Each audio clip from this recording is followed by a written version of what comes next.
দোকানপাট অনেকগুলা ভাঙচুর হয়েছে। তারপর আমাদের অনেক দোকানপাটও লুটপাটও হয়েছে। আমাদের দোকানপাট আমরা ব্যবসায়ীরা আমরা সাধ্যমতো দোকান খুলতে পারি নাই, স্টার্টারও খুলতে পারি নাই। আমরা আতঙ্কে যদি দোকান খুলি তাহলে তারা মালপত্র লুটপাট করে লইয়া উদা হইয়া যায়। কে নিয়ে যায় এগুলো তো আপনারা জানেন, কে নিয়ে যায় যারা দাঙ্গা হাঙ্গামা করে তারাই মধ্যে লইয়া লইয়া উদা হয়। আচ্ছা, হালকার ঘটনাটা কি নিয়ে? খালকের ঘটনাটা নিয়ে খালকের ঘটনাটা হয়েছে গিয়া এই যে এখানে বিহারিপুর আর এই কোথায় সারিগাঁও একজনের মোটর সাইকেল এখান থেকে নেওয়া হয়েছিল গিয়ে বান্যাঘাট এরা নিচ্ছে। নেওয়ার পরে মোটর সাইকেল তারা খাইয়া নিচ্ছে। নেওয়ার পরে এখানে তারা মারপিট করছে। করার পরে এটা বিচারে ঘটনা ঘটছে, আমরা এইগুলো ঘটনা নিয়ে আশা করি নাই। এটা কোনো সুশীল সমাজের কোনো কাজ না, শিক্ষিত সমাজের কোনো কাজ না। যখন তো অশিক্ষিত কুসংস্কার মানুষ যারা আছে তারাই মানে ঝগড়াতে লিপ্ত হয়। তখন ওই এলাকার মধ্যে একটু মানে পোলাওয়া ছেলেরা আছে আদিবাসী বিস্তার নিয়ে তাদের পূর্ব বিরোধের কারণে তাদের যে কোনো একটা সমস্যা হয়ে যায় একটা মায়ের দরবার সৃষ্টি করে দেয়। দরবার সৃষ্টি করলে বাজারের মধ্যে বাজার মানে ঝগড়া হইলে পরে আমাদের বাজারে অনেক ক্ষতি হয়। গতকালকে আমরা বিকাল 3টার থেকে দোকান বন্ধ করে আমরা অলরেডি লাস্টে আমরা বাড়ি করে রেখেছি। আমাদের ব্যবসার অনেক ক্ষয়ক্ষতি হয়েছে। আমরা বাহুবল উপজেলা প্রশাসন হবিগঞ্জ জেলা প্রশাসন সকলের সহযোগিতা চাই যাতে আমাদের বাজারের মধ্যে আর কোনো সময় মানে কোনো ধরনের ঝগড়াঝাটি না হয়। এটার জন্য একটা আইনি ব্যবস্থা নেওয়ার জন্য এমনকি আমরা বাহুবল উপজেলার যাদের সুশীল সমাজ যারা আছেন, সামাজিক বিচারশালী বিচারকগণ যারা আছেন তাদের মধ্যেও মাধ্যমে আমরা একটা উদ্যোগ চাই যাতে ভবিষ্যতে আমাদের বাজারে আর কোনো সময় ঝগড়াঝাটি না হয়। বাজারের অবস্থা দেখে যে ইটপাটকেল নিক্ষেপ তারা 4 ঘন্টা পর্যন্ত ইটপাটকেল নিক্ষেপ ব্যবসায়ীদের আমরা সবাই আতঙ্ক, সাধারণ মানুষ সবাই আতঙ্কিত। আমাদের এলাকাতে যাতে এই ধরনের এমনকি সারা বাংলাদেশে যাতে মানুষ এভাবে অনাকাঙ্ক্ষিত ঘটনা না ঘটায় আমরা এইটাই আশাবাদী। এই বলে আমার গতকালে কি পরিমাণ ক্ষয়ক্ষতি হয়েছে আপনার?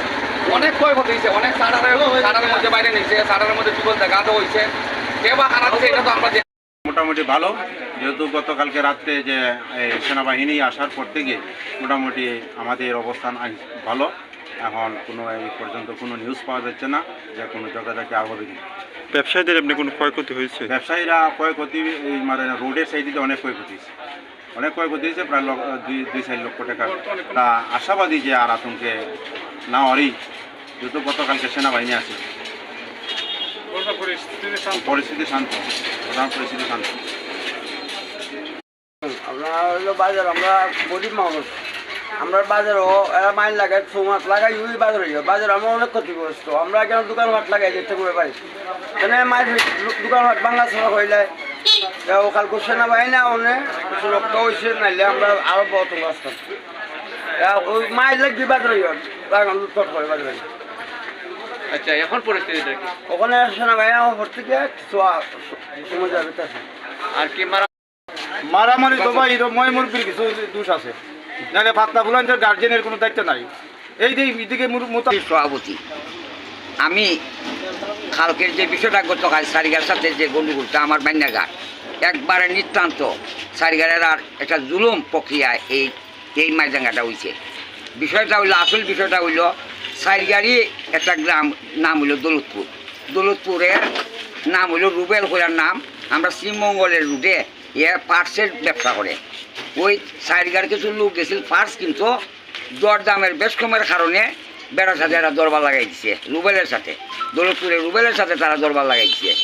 এবং এক পর্যায়ে গরিব ভিত্তি গিয়া রুবেলেরা মারপিট আরম্ভ করছে 4-5 জনে। তখন রুবেলের হালা আসিল, তার বাড়ি হইল আমরা গ্রাম বান্যাগাঁও। মারছিল দেখে এরও মারপিট এরা করছে। ওই মারপিটের কারণে পরিযায় এরা আইসি ইউনিয়ন অফিসের সামনে আইয়া আমরা বান্যাগাঁর ফুলা বান্ধে ফুগাইতেছে, আমরা ট্যাং এরা ভাঙতো।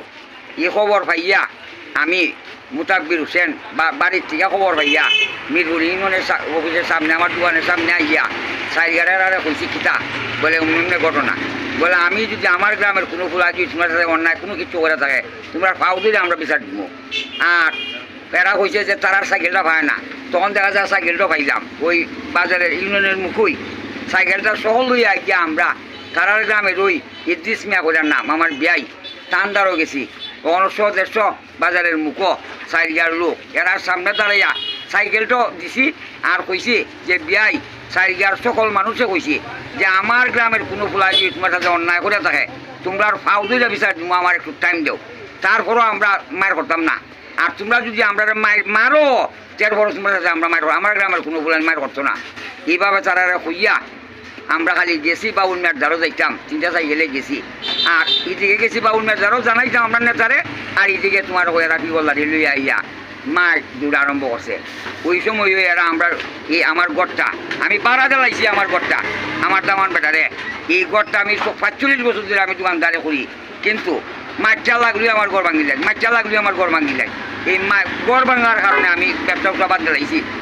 যে দরকার নাই এর ঘরও দেখা যায় তার বাড়ি 12 আইলা সে আরেক পরগনার সে হইল গিয়া ওই একটা 12-র গড়টা তারা ভাঙ্গিয়া 6,70,000 টাকা এবং বুধে মিলাইয়া আরও প্রায় 2 লক্ষ টাকার মাল প্রায় এই 1000 মানুষের সামনে লুটপাট করে তারা নিছে বহু মানুষে বাধা দিচ্ছে না বাধা অপেক্ষা করে না পিগলারাই দিয়েছি বই বেজি দেখা যায় সবার সামনে নিচে এমনকি তার সিসি ক্যামেরা এখন তো খেটায় নিচে এরা সব আছে এখনো বুঝলি এই যে সাইকেল ইরো করার নাম এগুলা লঘুজের ছেলে হে তোমার কই আর আনারস আর তরমুজ একটা ভালো আছে পেয়ারা আছে আর আমার গুলো ভাঙিয়ে এইগুলো মানুষ সরকারি মাল টানছে আর এই ব্যাপার এই মাছটা আসবি কেন সবাই যাচ্ছে আমার বাজারে যারা যারা আছে সব আনারস আছে তরমুজ আছে ভাঙিয়ে আনিছে